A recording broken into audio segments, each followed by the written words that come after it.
안녕하세요. 4월 14일 월요일 마이드라에 오신 여러분들을 환영하고 축복합니다.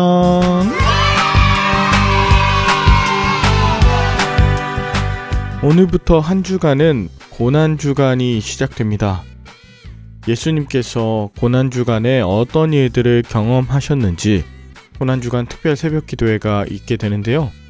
우리 열림교회 유튜브 채널에서 매일 새벽 5시 반 실시간 영상을 보여드리기도 하겠지만, 그래도 마이드라 채널에 제가 또다시 말씀을 올려놓도록 하겠습니다. 모쪼록 한 주간 고난주간에 더욱더 경건하고 그리고 금식하면서 절제하면서 예수님 가신 그 십자가의 길을 걸을 수 있는 저와 여러분들의 한 주간 되시길 축복하며 오늘의 마이드라를 힘차게 시작해 보도록 하겠습니다. 자, 출발!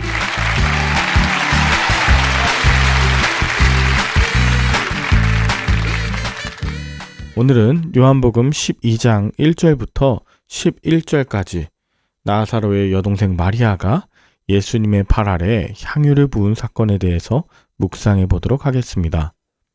예수님께서 공생의 사역을 시작하시면서 최고라고 칭찬하셨던 두 사람이 있습니다. 한 사람은 세례 요한입니다. 내가 진실로 너에게 말하노니 여자가 낳은 자 중에 세례 요한보다 더 큰 이가 일어남이 없도다 라고 마태복음 11장에서 이미 말씀하셨던 것을 여러분 기억하실 것입니다. 엄마에게서 태어난, 즉 이 세상 사람 중에 최고임을 인정하시는 예수님의 증언이었습니다. 그리고 또 한 사람, 오늘 본문에 나오는 나사로의 여동생 마리아입니다. 이 마리아는 어느 정도로 칭찬받았냐면 예수님께서 마태복음 26장에서 내가 진실로 너희에게 말하노니 온천하 어디에서든지 이 복음이 전파되는 곳에서는 이 여자가 행한 일도 말하여 그를 기억하리라. 지난주 금요일에 묵상하셨던 그 말씀 기억하시죠?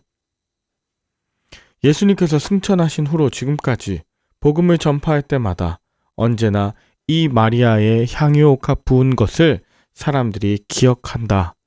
이것을 말씀하신 것 최고의 축복 아닌가요?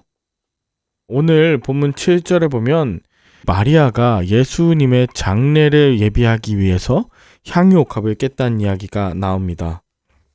그렇다면 이 마리아가 왜 향유옥합을 주님 앞에 깨트려 놓았던 것일까요? 여러분, 사랑하는 사람이 아플 때 어찌할 바를 모르는 것은 당연한 것입니다. 어린 자녀가 아플 때 부모는 내가 대신 아팠으면 좋겠다 이런 생각이 간절해지죠.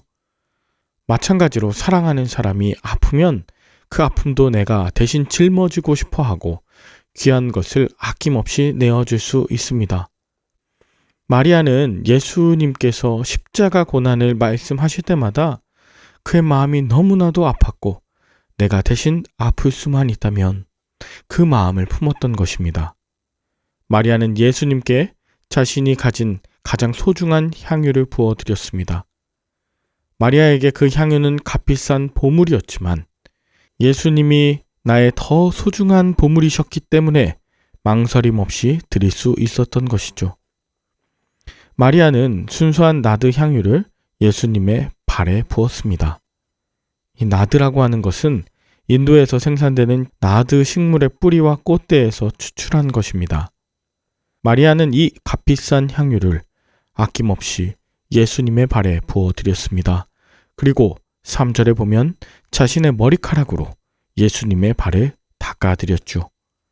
이러한 행동은 예수님을 향한 그녀의 진정한 사랑과 깊은 경외심에서 비롯된 것입니다.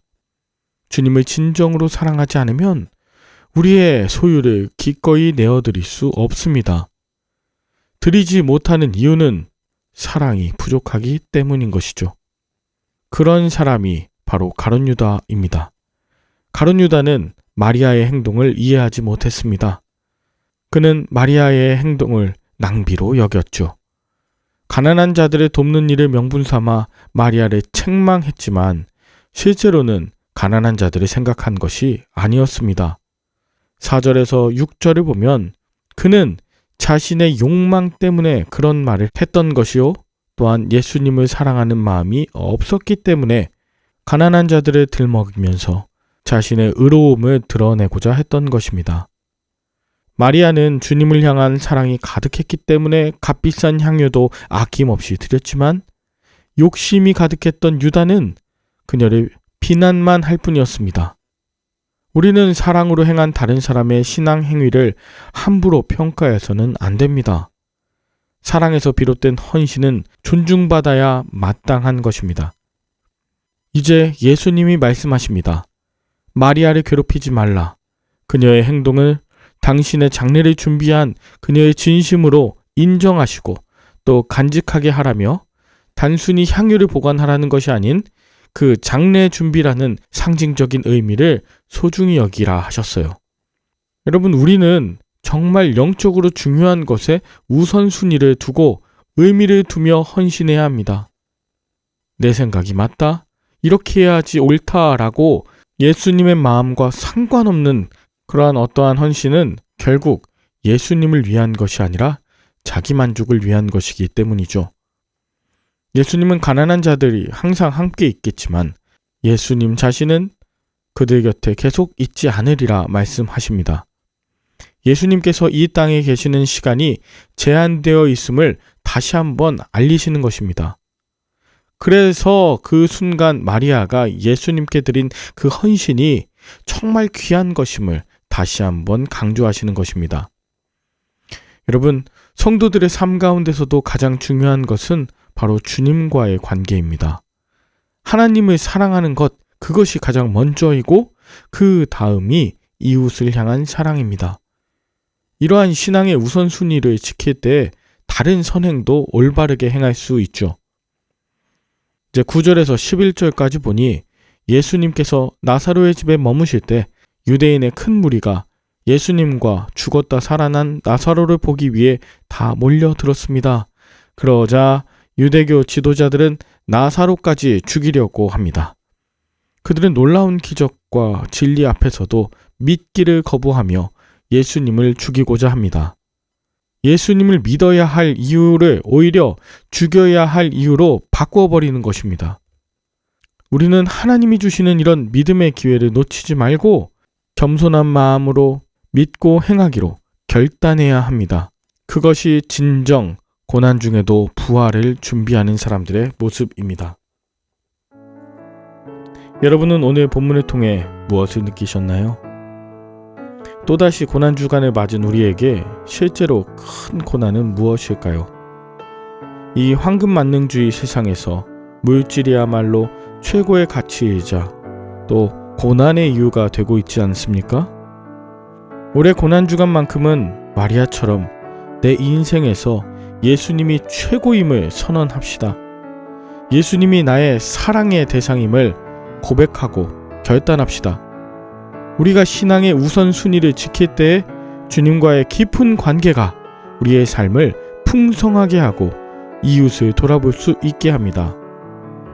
오늘도 그 사랑과 헌신으로 죽임이 아닌 생명 살림의 길을 걸으시는 저와 여러분들의 하루 될 수 있기를 간절히 축복합니다. 함께 기도할까요? 하나님 아버지, 내가 진정 주님을 사랑하고 있는지 돌아봅니다. 신앙의 우선순위를 온전히 잘 맺고 있는지를 돌아봅니다. 믿어야 할 이유를 죽여야 할 이유로 삼고 있진 않은지 돌아봅니다. 더욱더 주님을 사랑하게 하여 주시옵소서. 우리에게 남은 인생이 유한함을 기억하게 하옵소서.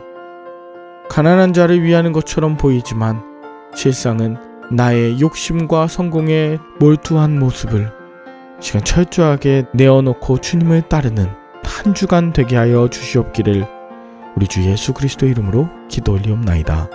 아멘. 오늘도 좋은 하루 되시길 바라며 저는 내일 다시 찾아뵙도록 하겠습니다. 샬롬.